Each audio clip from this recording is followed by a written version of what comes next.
Ayan, guys, update. Ito na. Gumagana na siya. Ito yung normal na battery nga pag nagka-start.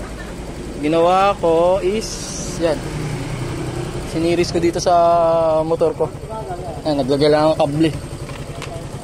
Ayan. Muna, pinalitan ko ng pisong iba eh. Tapos, ang nangyari, hindi nakuha. So, nag-jumper na lang ako ng wire papunta rin sa battery ko. Yan.